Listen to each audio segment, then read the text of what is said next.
What's good, YouTube? It's your boy Lady Goat. Welcome back to the channel, man. If you're new, please hit that subscribe button. Road to 2K on the way.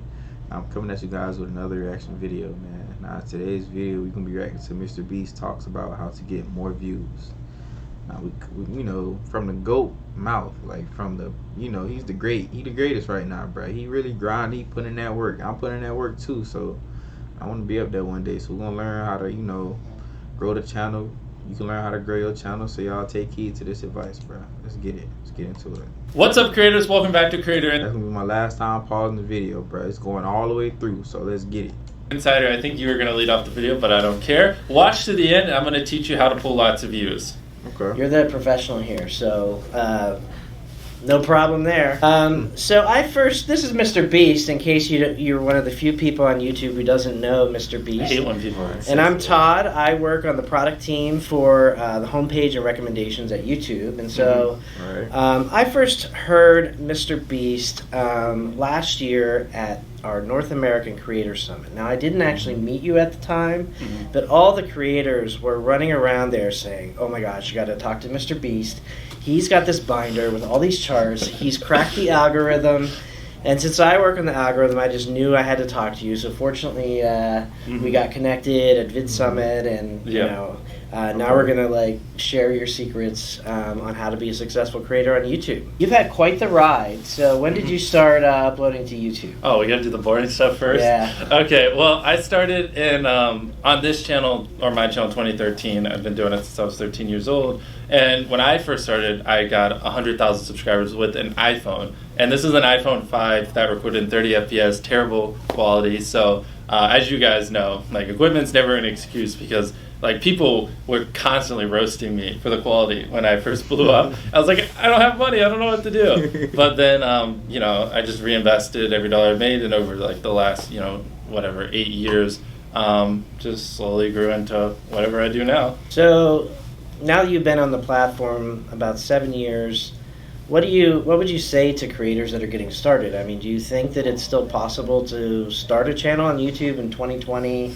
and be successful, or is it... It's funny you saying that to me, because I know you know the answer to it. Yes, it's obviously, it is. And the thing is, though, you know, with the videos I was making when I was a smaller creator, I genuinely felt like, you know, the algorithm hates me, or this is unfair.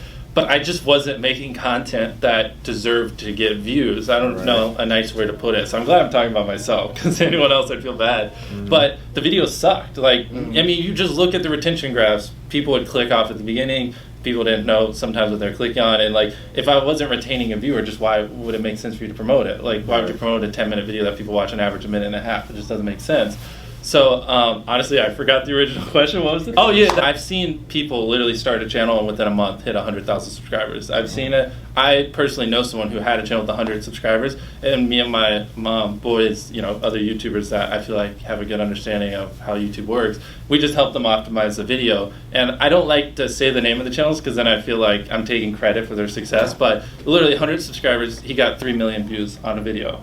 And that was with no artificial push. It did like 50 views, you know, 5,000, 10,000, 50,000. It just stair-stepped up every day. And so it's 1,000,000% possible, but it's very hard right off the bat to know what makes a good video, how to hold a viewer, how to get them to click and stuff like that. Some people are naturally entertaining, and retaining a viewer is just much easier for them. And some people, like me, you just need a long time to develop. So what was it that you, when you were coaching some of these other channels, what were some of the things that you identified as opportunities for improvement? A lot of it is just like, you can just tell when a video shouldn't go viral. At the beginning of the video, just tell, like, literally the simplest thing, just tell them why they should watch it. You know, if you're putting 1 million Orbeez in a pool, don't start the video with you shopping for, you know, your mom's birthday present. At the beginning of the video, just say, we're going to put 1 million Orbeez in this pool. And then that right there should, you know, be at least slightly sufficient. So help people know what to expect, maybe do a little preview at the front. Exactly. Yeah. So for most people, it's just that. They're just not hooking viewers, and the video ideas just aren't that entertaining. Is there anything that you've seen in common to the creators that you've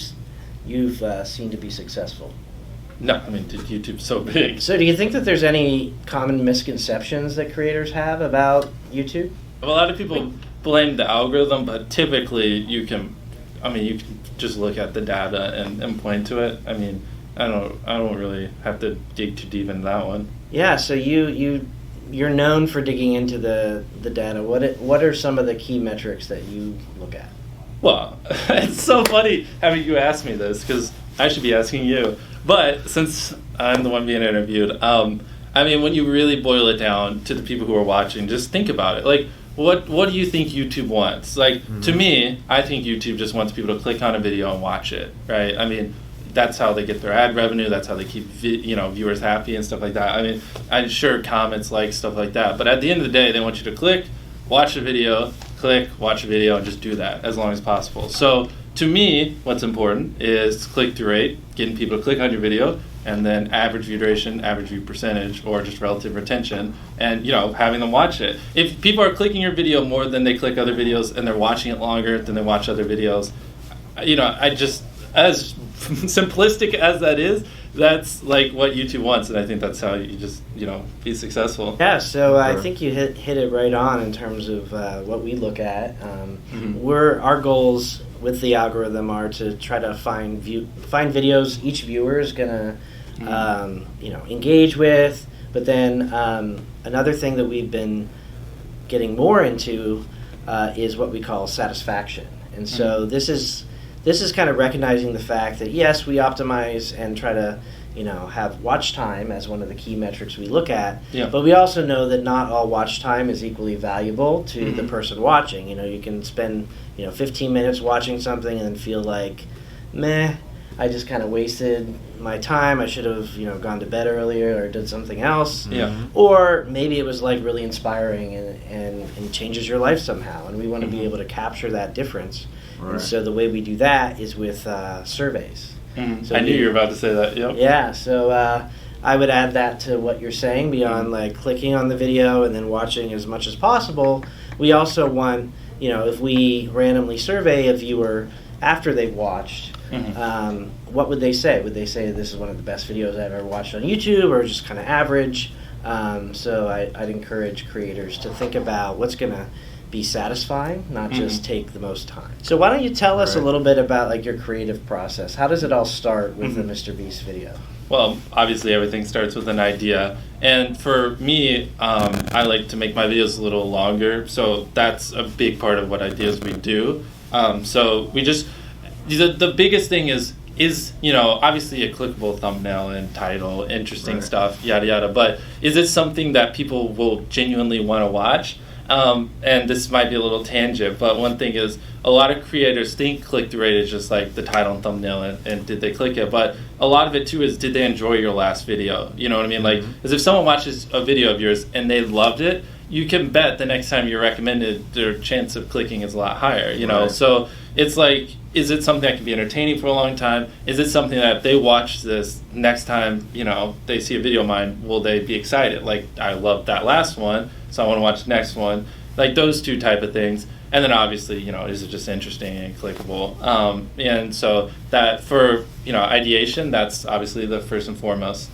Is there anything that you think is unique to how you film or your editing process that? Well, I guess we start with filming. For me, and it might not always show, trust me, I know I might sound like I come across as a know-it-all. I swear, I'm still learning stuff every day. When filming, though, I like to try to just put it, I feel like a lot of creators have a mindset of like, how can I get the most views with the least amount of time? And I'm not saying that's wrong, because obviously I have that mindset sometimes too, but I try to, when filming, put in as much work, even if it's like a 15-second part of a video, even if that one little part will take like 10 hours, wow. But like hypothetically, right? But that 15 seconds is like, wow, like that's great. Like I feel like viewers genuinely notice when you go the extra mile. And so with filming, it's just like trying to make sure we're doing everything we can, no matter how expensive it is, no matter how much time it takes, to make the best video possible so they have the best experience. And so they want to, obviously watch more videos because that's what you want the viewers to do. And then with editing, just no dull moments, have a good hook at the beginning. Some minor tips I could give is like, if I do a video like Last Sleep Circle wins 10 grand, obviously people are going to watch to the end because they want to see who won the money. So you could apply that to your videos. If somehow you could have a payoff at the end, then you know, more people are going to watch to the end just to see what happened. And Right. just obviously don't cut out all dull moments, try not to over-explain things. If a camera just sits on me and I'm just talking for 20 seconds, it doesn't hold retention as well as, you know, maybe me talking and other footage popping up. There's things like that if you just, you know, there's literally in your analytics, and most of you probably know this, audience retention. You can see where people click off. Just literally go through your last 50 videos, write down where everyone clicked off, and then just don't do those things again. How do you keep things fresh and engaging over time? You uploaded, 100 videos last year? Somewhere, probably lower, probably like 70 to 80. But okay. Yeah. Again, I'm not perfect, so I don't do a great job of it, but, you know, I like to end a series or a challenge on a high note. Like, you can just kind of tell when people are getting a little tired of it, or, you know, I just gave away $1 million, so let's take a hand off of it. So now if I do last to do blank wins 10 grand, it's just not really the same effect.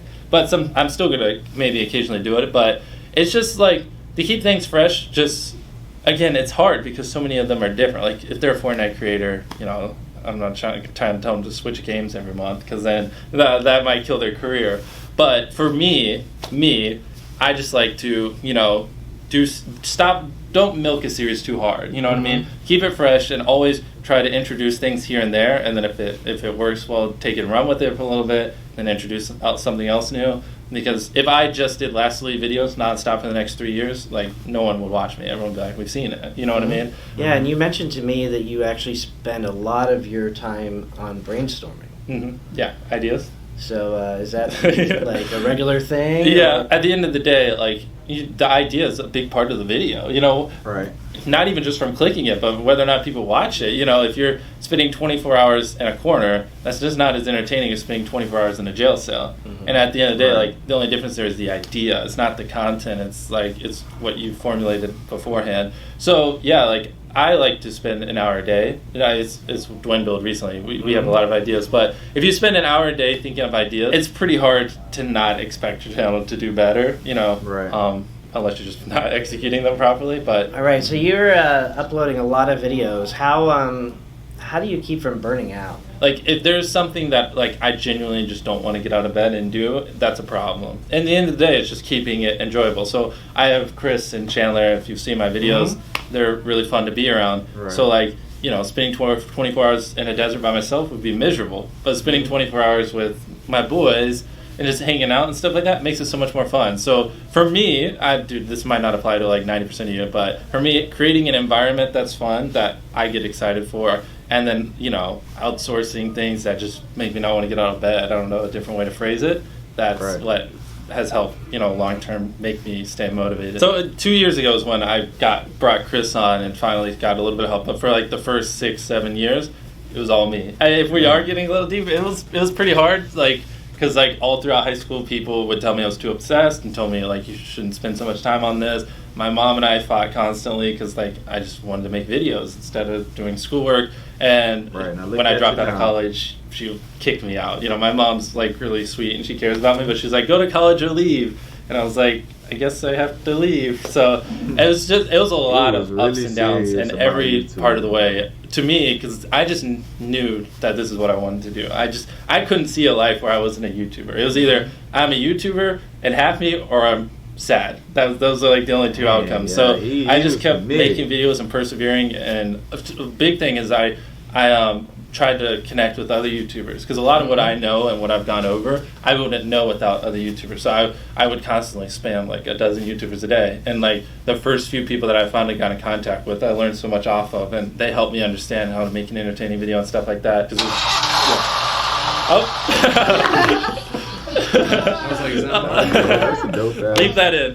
So how do you think about MrBeast and your channel now as a business? Has that shifted in a big way? It's a lot of what we're doing now. If you really, this definitely won't apply to too many people, but it's just a big logistical nightmare. You know, like, I want to put a basketball court in a cloud. I want to play basketball in the clouds. So it'd be cool if we lifted a court in a cloud so it looked like we were playing on a cloud. Like, I don't know, like, what, do you get 4 helicopters? It's just like, right now the company, we're more of a logistics company than, you know, so it's just been pretty crazy. The videos just kept getting bigger and stuff. Have you used that the new mind, bro? His mind is like, my bad, I said I wasn't gonna pause it, but anyway, that man mind is like a little kid's. Like, he want to play basketball in the clouds. So he actually, I'm not his mind, his imagination. I'm not saying his mind. He's a complete genius. I'm not taking that away from him, but his mind, like his imagination, is like, it's crazy. He just said he want to play basketball in the clouds. So he'd have four helicopters up there. Like, you feel me? Just crazy. 4 helicopters to lift the goal up just so he can play basketball in the clouds and get it on video. That's crazy, bro. What would be dope is if he was to skydive down with a basketball in his hand and just, you know, like, yeah, that'd be dope. Or dunk the ball. I don't know. That'd be some dope ish. But yeah, man. Let's keep going. Studio, I guess it's out of beta. Yeah. Right now. Have you used it? How do you feel about it? You got any feedback? Honestly, I'm sure once I get used to it, I'll like it. I'm constantly just trying to figure out where things are. I know that's probably not what I should say, but I just can't find anything half the time. Yeah.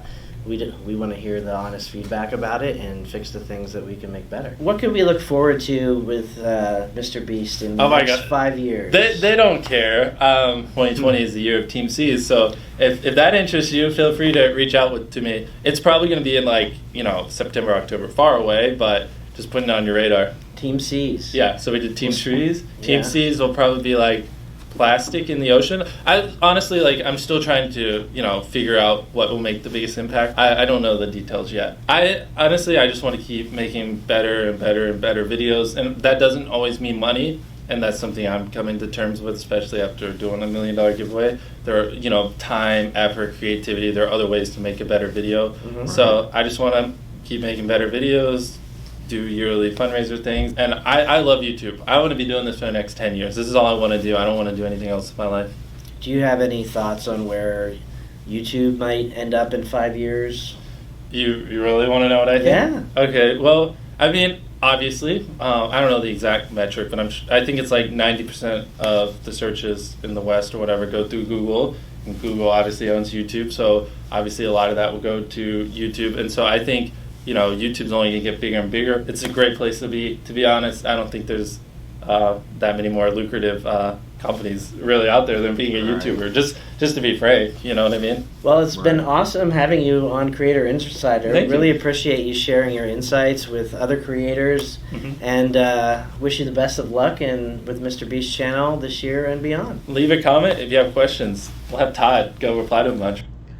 But yeah, man, that's the end of that video, y'all. Please leave y'all like, comment, and subscribe down.